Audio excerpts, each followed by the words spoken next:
Topping the news this morning, indictment number 4 for the first time in U.S. history. A president charged with racketeering, spearheading a criminal enterprise with 18 co-defendants to try and overturn his own Republican AG called a fraud-free election. For the first time ever, a presidential mugshot with an inmate number 011358809. To most defendants, this mugshot would be a disgrace. To Donald Trump, a fundraising tool and moniker for his base to show defiance. He used the occasion to return to X, formerly known as Twitter, from which he was banned.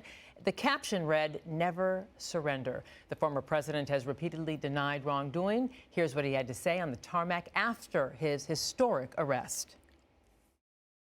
What has taken place here is a travesty of justice. We did nothing wrong. I did nothing wrong. And everybody knows it. I've never had such support. Here to discuss what happens next as the world of politics clashes with the law is former federal prosecutor Neama Rahmani. Good morning, Neama. Thank you for joining us this morning. Thanks for having me, Giselle. So the president, as you well know, arrived at Fulton County Jail in the huge motorcade. Yet, despite all that regalia, he was processed as any other defendant. Put into context, from your vantage point, the historic nature of this fourth indictment for a former commander-in-chief. Well, it is historic. This is the first time that President Trump had his mugshot taken. And of course, he surrendered on prime time when folks are having dinner on a Thursday evening, and he's taking advantage of it on the political side. But on the legal side, it's clear that Donald Trump is being treated like any ordinary criminal defendant. He had to post a cash bond for the first time, according to the bail schedule there in Georgia. That's something that we hadn't seen in any of the previous cases, either in New York or the two federal cases. It was released on his own recognizance. And of course, that infamous mugshot now, I mean, that's going to be something that everyone will remember. Yeah, that he's exploiting for fundraising purposes as well as branding. So the former president says he has every right to challenge the election results under the law, which is true. But he did challenge it. 61 of 62 cases found no fraud. But does this give you insight into what his defense will be, and will it have any traction? Well, we know what his defense is going to be. And actually, Jack Smith anticipated his defense in the D.C. election fraud case. Donald Trump's defense is going to be to attack his intent and his knowledge. He's going to argue that he didn't know that he lost the election, and he didn't intend to overturn the result. He had every right to audit, and he was following his attorney's advice. He's not a lawyer.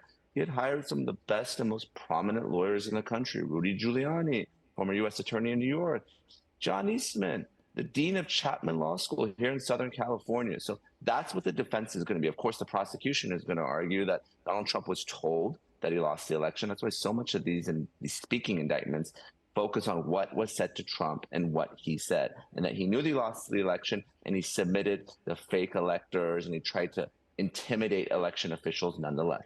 Right. So Trump's former chief of staff, Mark Meadows, whose request to have the case dismissed was denied, is now asking the trial to be moved to federal court, where there might be a more diverse jury pool than predominantly blue Atlanta. Others are expected to make the same request. What are the chances that this gets moved to federal court versus state court?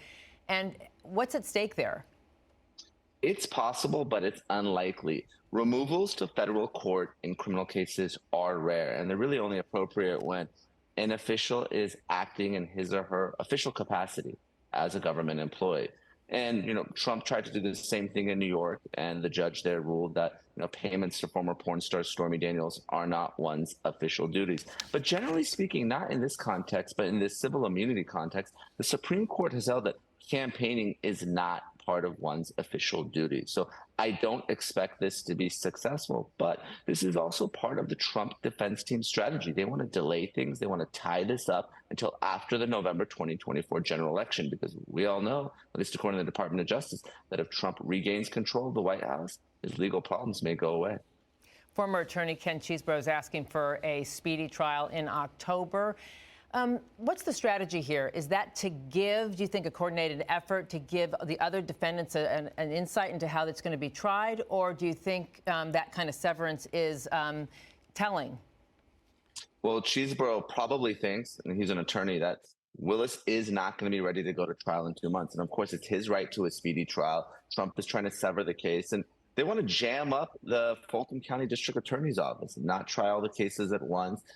If he goes first, it may give some insight to other defendants. But of course, Trump is going to try to sever his case and he's going to try to push it out as long as possible. But Willis, at least so far, called Cheeseborough's bluff. So we'll see if she's really ready to try this case in a couple months. Yeah, we certainly will. She says she is. Bigger picture here for you. Are you worried that this kind of trial, played out in the court of public opinion, is stress testing the limits of the legal system, a pillar of our democracy?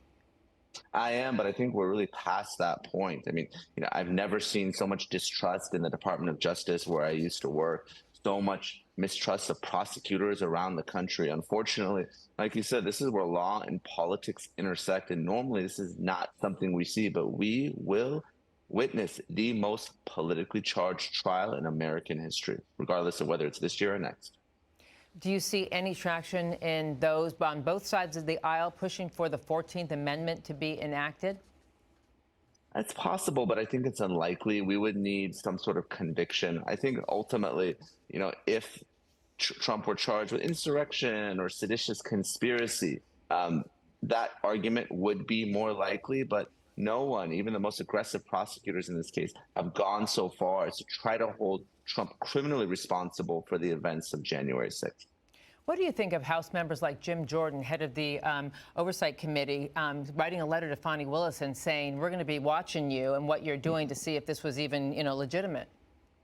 I'm smiling because there's not much Representative Jordan can do. He also tried to involve himself in the Hunter Biden plea deal, if you recall correctly. But it's really a separation of powers issue. When you're dealing with prosecution, it's an executive function. So the legislature, they can't get involved. They can't, interject themselves into a purely executive function. So I don't think that argument is going to have any legal merit. And just really briefly, when you bring up the Hunter Biden situation, when the Republicans say the Bidens are being held to a different standard, is that a false equivalency?